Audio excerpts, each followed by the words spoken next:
Dixon technologies के मालिक ने बेचे 2,200 करोड़ के शेयर। निवेशक क्या करें?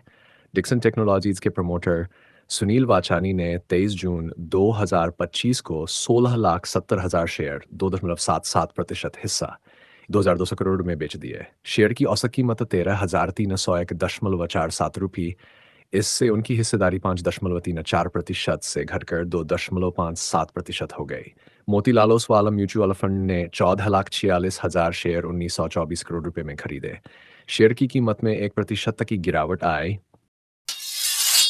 तमिलनाडु पेट्रो प्रोडक्ट्स में निवेश का मौका।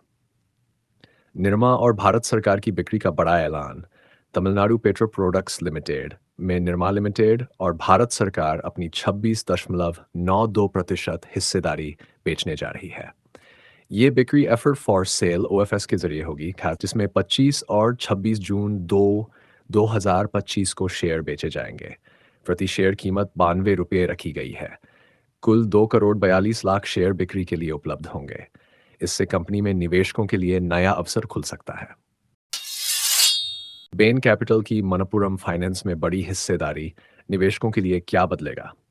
भारतीय प्रतिस्पर्धा आयोग सीसीआई ने बेन कैपिटल को मनप्पुरम फाइनेंस में 18% हिस्सा खरीदने की मंजूरी दे दी है।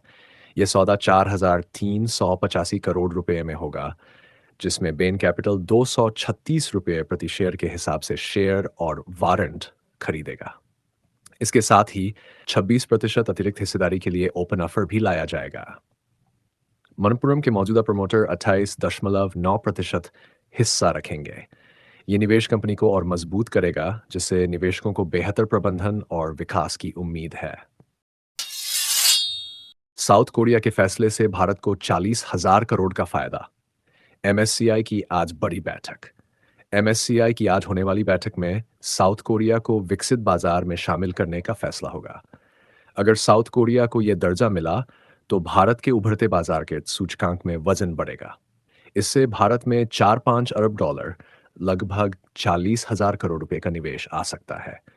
एंड ये भारतीय शेयर बाजार के लिए बड़ी खबर है, जिससे निवेशकों को फायदा होने की उम्मीद है।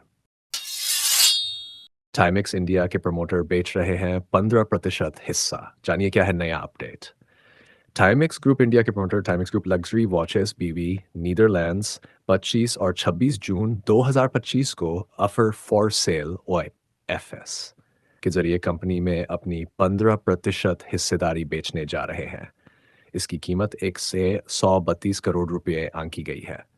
प्रति शेयर फ्लोर प्राइस 175 रुपये तय किया गया है। ये बिक्री बीएसई और एनएसई पर होगी, जिसमें 7.5% हिस्सा बेस एफर और 7.5% हिस्सा ओवर सब्सक्रिप्शन के तहत बेचा जाएगा। कल्पतरू आईपीओ को पहले दिन 9% सब्सक्रिप्शन, रिटेल निवेशकों ने दिखाया 33% जोश। मुंबई की real estate company Kalpataru limited के 1,590 करोड़ रुपए के आईपीओ को पहले दिन 9% सब्सक्रिप्शन मिला। एनएसई के आंकड़ों के मुताबिक 2,28,00,000 शेयरों के मुकाबले 20,35,000 शेयरों के लिए आवेदन आए।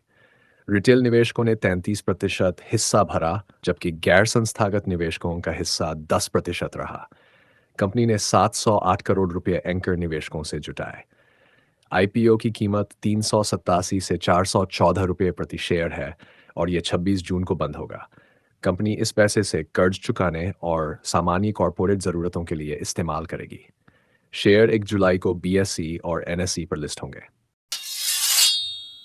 काइनेस्टेक ने 1,600 करोड़ रुपए जुटाए। शेयर 1% छूट पर 5,569.50 रुपये में बिका। काइनेस टेक्नोलॉजी ने क्यूआईप के जरिए 1,600 करोड़ रुपए जुटाए हैं। कंपनी ने 28,73,000 शेयर 5,569.50 रुपये प्रति शेयर की कीमत पर बेचे, जो तय मूल्य 5,625.75 रुपये से 1% कम है। ये राशि कंपनी विस्तार, कर्ज चुकाने और नई तकनीकों में निवेश के लिए इस्तेमाल करेगी। क्यूप 19 जून को शुरू हुआ और 24 जून 2025 को बंद हुआ। शेयर बाजार में काइनेस के शेयरों में 4% तक की तेजी देखी गई। कंपनी का लक्ष्य 2028 तक $1 बिलियन की आय हासिल करना है। नाल्को ने $125 मिलियन में अमेरिका की एलुचेम को खरीदा। ग्लोबल बाजार में बड़ा कदम। हिंडाल्को इंडस्ट्रीज ने अमेरिका की एलुचेम कंपनी को 125 मिलियन डॉलर करीब 1075 करोड़ रुपए में खरीदने का ऐलान किया है। यह सौदा हिंडाल्को की सहायक कंपनी अडिटिया होल्डिंग्स एलएलसी के जरिए होगा। एलुचेम खास तरह की एल्यूमिना बनाती है जो सिरेमिक्स, इलेक्ट्रॉनिक्स और रिफ्रैक्टरी जैसे क्षेत्रों में इस्तेमाल होती है। कंपनी के ओहियो और अरकानसास में 3 कारखाने हैं जिनकी सालाना क्षमता 60,000 टन है। ये सौदा अगले कुछ महीनों में पूरा होगा जिससे हिंडाल्को का ग्लोबल मार्केट में दबदबा बढ़ेगा। बीएलएस ई सर्विसेज ने एसबीआई और एचडीएफसी बैंक के सीएसपीज को 6 करोड़ 50 लाख में खरीदा। वित्तीय सेवाओं में बड़ा कदम।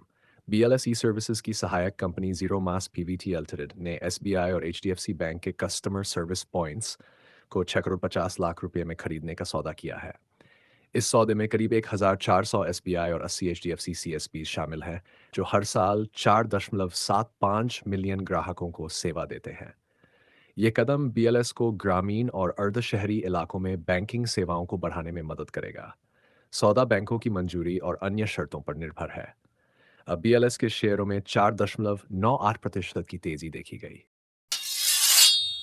आईटीआई को बेंगलुरु जमीन सौदे में मिले आखिरी 25 करोड़ 200 करोड़ का करार पूरा।